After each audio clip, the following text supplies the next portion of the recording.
Hi, everyone. We're the Photojournalism and News Group, and today our presentation is titled Anonymity and Where the Line is Crossed. I'm Ira-Maria O'Nate, and you'll be hearing a little bit more from my teammates later in the presentation, Jennifer Sanchez, Darren Jr., and Leah Kincaid. So just a little bit of background on the case study we chose for this particular project. So in November 2014, Sandra Dibble, a journalist for the San Diego Union Tribune, wrote an article about then President Obama's immigration overhaul proposal. In this article, Dibble included the testimony of two undocumented women. These women chose to have their names included in the article despite their status. Enrique Morones, founder and executive director of Border Angels, a nonprofit focused on human rights and humane immigration reform and social justice, and one of the original members of the Union Tribune's Latino Advisory Board, wrote to the paper and requested that the real names of undocumented people not be included in articles even when they give permission to do so.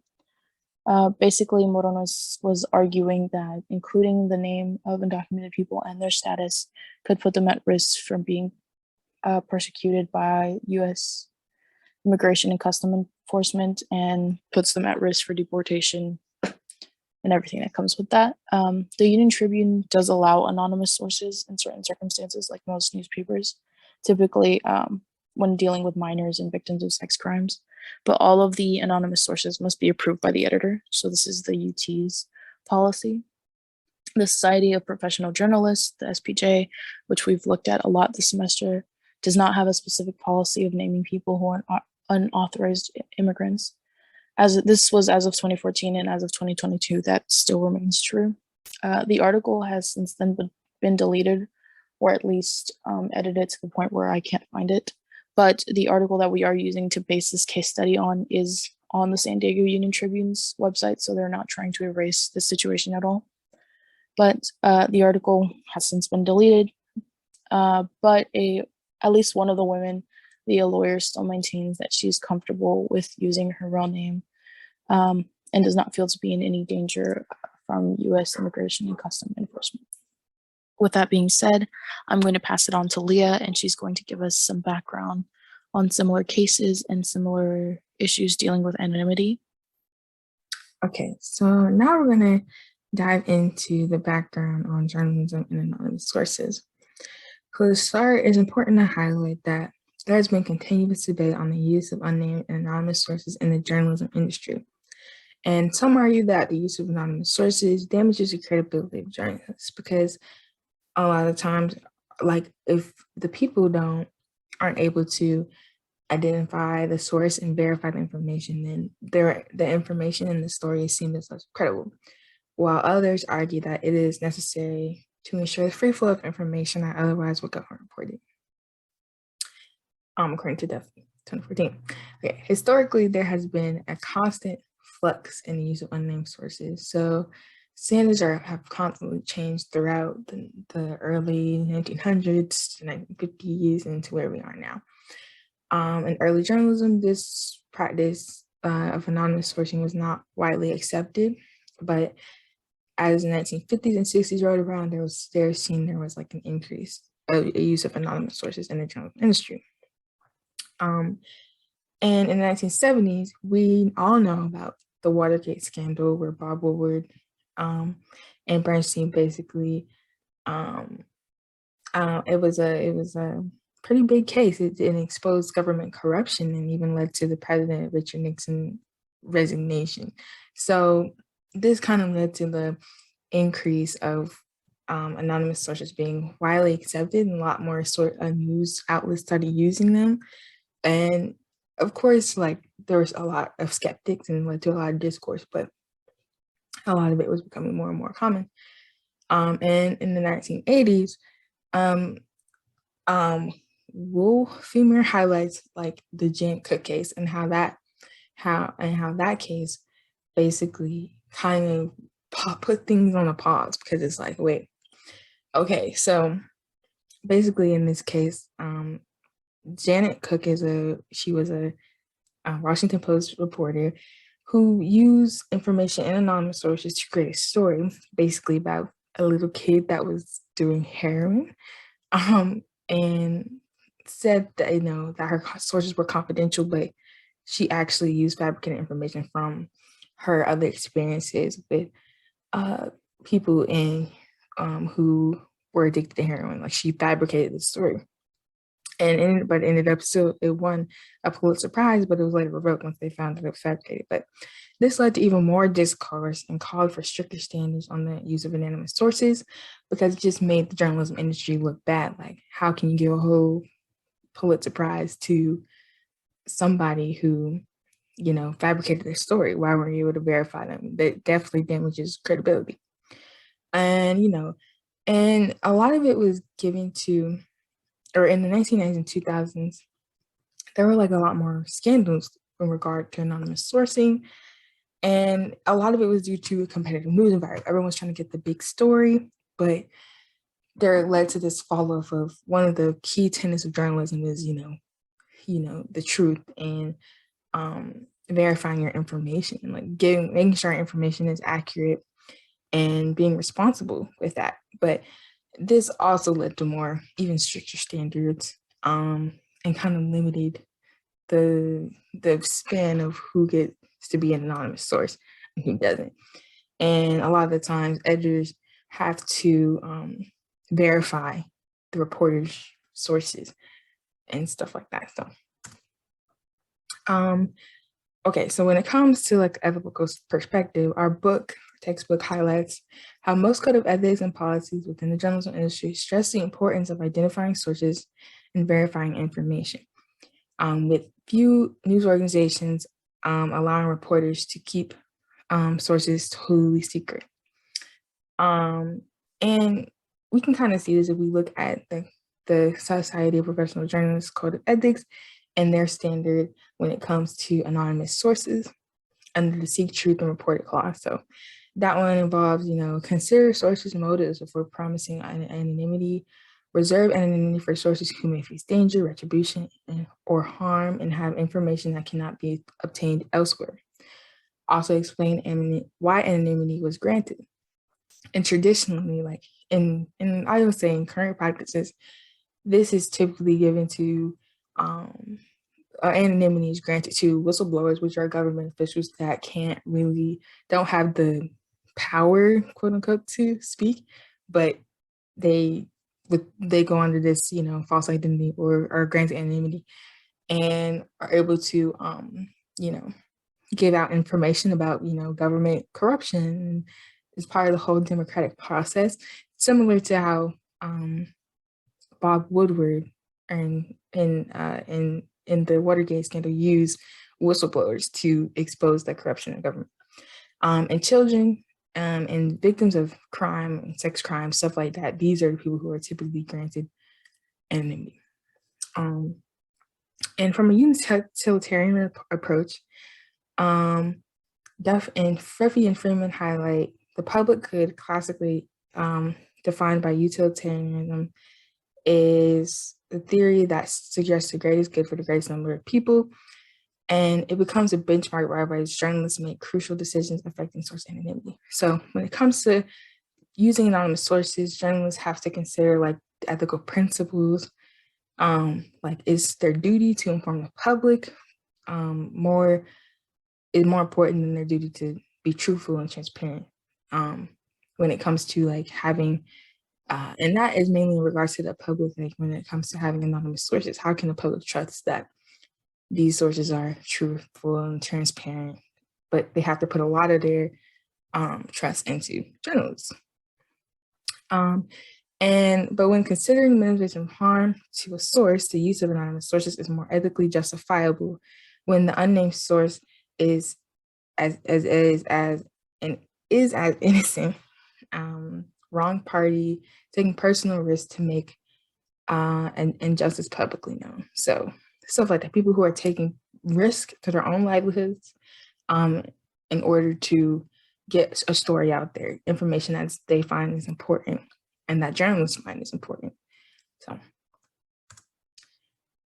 So when it comes to our whole topic on the practices in having undocumented sources, currently there is not much research on the use of undocumented immigrants as sources of information, but journalists have had instances where protecting these sources through anonymity was the only way to tell their stories. Like reporter Jenny Manrique discussed how the biggest challenge came about when it comes to covering stories documented is finding sources who are willing to speak up about their experiences, especially in our age of anti-immigrant rhetoric that's surrounding in our country currently. So a lot of the times immigrants are maybe asked to speak about their experiences, but they're scared because like if something changes in the policy, can they be identified? What will happen to them if they choose to put out their experiences publicly? But reporter Ira-Maria stresses how traditional journalistic options of giving the sources anonymity can help bring the stories of these minority communities to the public. So, but with this comes like knowing the risk. So Robbins highlights how in her article from the Columbia Journalism Review, basically talks about how it's important for journalists to know the risk when using undocumented sources, even when it comes to protecting their anonymity. So she highlights a story in this article where undocumented immigrant Rosa was featured in a CNN documentary, Immigrant Nation in Divided Country. The reporter made efforts to protect her anonymity, but a small slip-up identified her and her family, and they were deported. So the small slip-up was in a clip. There was the license plate of Rosa's boyfriend was revealed, and they chopped it up to some type of federal agency seeing that and going after going after Rosa and her family. And so she was left, at the end unprotected, even though journalists, even though the reporter like made efforts to not like show where she lived, show where she worked, like protect her anonymity, there was still like unknown risks that come with that, And Robbins also highlights how journalism has not widely embraced anonymous sourcing and coverage of undocumented immigrants. But she does provide solutions for journalists, and by bringing up Define Journalism's Quoting Immigrants Toolkit, and it's basically a document that talks about how what you should look out for and how you should properly when you are using undocumented immigrants as sources. It's important to what tactics can you apply to try to ensure that the risks are limited, So, and going through it, she sees how it honors longstanding journalistic practice principles of credibility and authenticity, but also spells out the potential consequences for undocumented immigrants who are identified in news reports. So, yeah, so that's the background. All right, so who are the claimants in our particular case study? So claimants are those who are affected/involved. So obviously the undocumented community, and specifically the women named in the article, the San Diego Union Tribune and Sandra DuBois herself, and then finally the Union Tribune's audience or the general public. And then things to consider about how these parties may be affected. By publishing the names of undocumented people, these people could be put on ICE's radar and can endanger their lives and families here in America, putting them at risk for deportation. And then for the paper and their audiences, by including the names of undocumented people and putting their sources at risk, the UT could lose credibility with its audiences and instill fear in other sources, creating a chilling effect. And then on the flip side, by including these undocumented sources as anonymous sources, the UT may also lose credibility if these sources are not properly presented or perceived as credible. All right, so now I'm going to pass it on to Darren, who is going to give us the rundown on the three options that we came up with that journalists and papers in this situation could choose to do.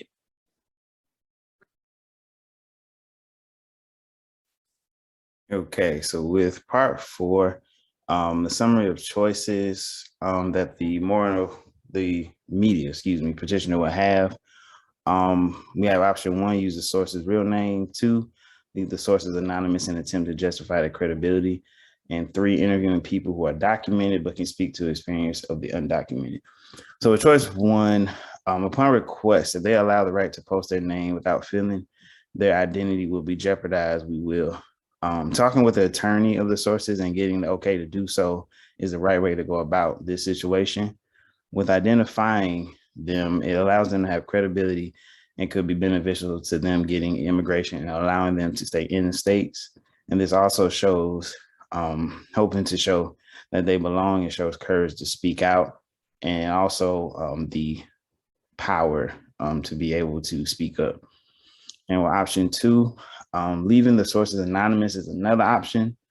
One of the agents, Morinus, feels that using their real name could put their families and themselves at risk.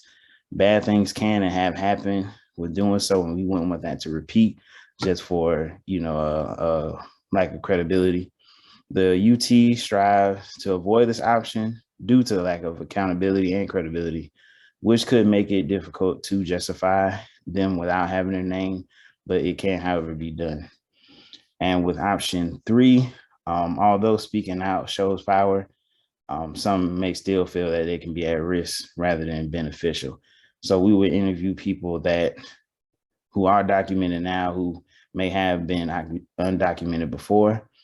And for those people, who are, again, afraid to speak out, these people can take the accountability and the credibility for this story, and that they can push it out to the public rather than putting someone who's undocumented at risk.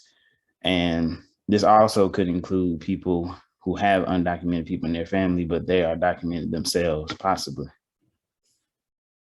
And that concludes a summary of choices. Okay, so now that we know our options, we're going to relate those to ethical theories and ethical codes that we've studied this semester. So for option 1, which is using the source's real names, we're citing the SPJ's Seek Truth and Report It, specifically the code that says identify sources clearly, and that the public is entitled to as much information as possible to judge the reliability and motivation of the source.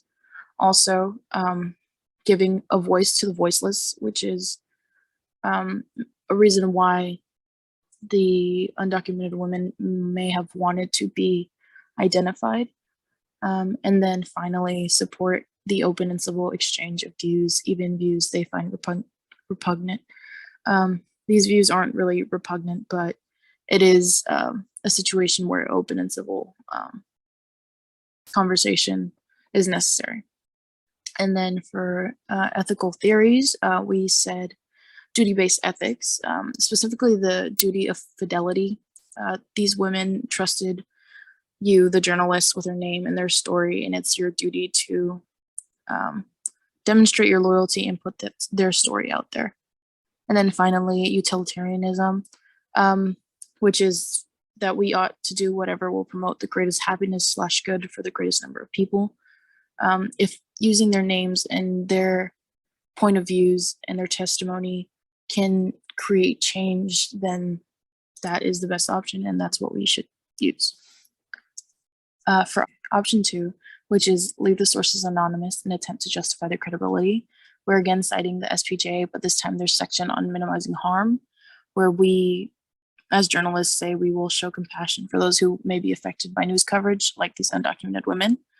We also are citing ethics of care and Ubuntu ethics, which we're arguing about the relationship between journalists and their sources, and that there's a sort of loyalty there. Jennifer is going to defend this particular option later on in the presentation. Finally, for option 3, which is interview people who are documented but can speak to the experience of undocumented people. All of our choices here kind of really tie in. So the SPJ's minimize harm, where we promise to balance the public's need for information against potential harm or discomfort. Ethics of care, all people depend or on reciprocal caring relationships which require us to put aside our own needs to attend to others. And finally, utilitarianism, that is that we do what's best for the most amount of people. Essentially, all three of these are saying that by interviewing documented people who can attest to the undocumented experience, we are both sharing the perspective of undocumented people and protecting them, as well as satisfying both our audiences and our fellow journalists. And now we're going to go into our final choice, which Jennifer is going to defend. So this brings us to our final solution and what we recommend to do in this type of situation. We pick solution 2, which is to treat them as anonymous sources and provide details to establish their credibility while not giving away their identity. Here we chose ethics of care, Ubuntu, and utilitarianism in correlation to ethical theory. And on the right, we see the Society of Professional Journalists Code of Ethics, and from this, we chose to select minimize harm, act independently, and be accountable and transparent to defend our solution. So with the ethics of care, we see the approach that emphasizes relationships and caring for others, which require us to put aside our own needs to attend to others. In this case, we see these two undocumented women being okay with their name released, even after discussing it with their lawyers. However, we see this conflict arise with UT's Latino Advisory Board asking not to use their real names as it puts them and their family at great risk. So what does ethics of care have to do with that? By introducing the importance of the undocumented women's safety first before fulfilling the needs of the editor's request of retaining named sources to add credibility to the story. Now with Ubuntu, we see that it emphasizes the importance of community, interdependence, and human relationships to define self. So what does that mean for the reporters and the undocumented women mentioned to the story? What this means is that the reporters should establish a clear human connection to really understand these women's struggles and fears they might have with deportation. Some of the concerns that UT Latinos Advisory mentioned is that their names and location could potentially get them detained, and that these women probably didn't see that consequence of that. So with Ubuntu, we could really embody Martin Skorzeski's Ubuntu characteristics. And lastly, we see utilitarianism, which just means we ought to do whatever will promote the greatest number of people.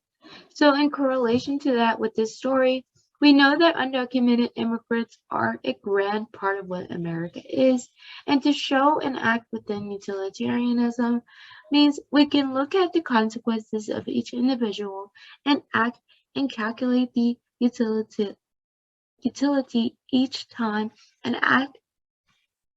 the act is performed, such as the solution mentioned. Now, so when we talk about minimizing harm in this case, using solution 2 considers the long-term implications of the extended reach and permanence of publication. This would mean we eliminate UT's Latino advisory concern. Then, with acting independently, the reporter, of course, avoids conflict of interest and should disclose unavoidable conflicts, as mentioned by UT's Latino Advisory Board, with the quote, "Bad things can and have happened," end quote. Lastly, and probably the most important, is be accountable and transparent. With solution 2, it allows us to explain ethical choices and process to audiences by not mentioning their names. And not just that, but it would encourage a civil dialogue with the public about why we chose not to disclose these women's names.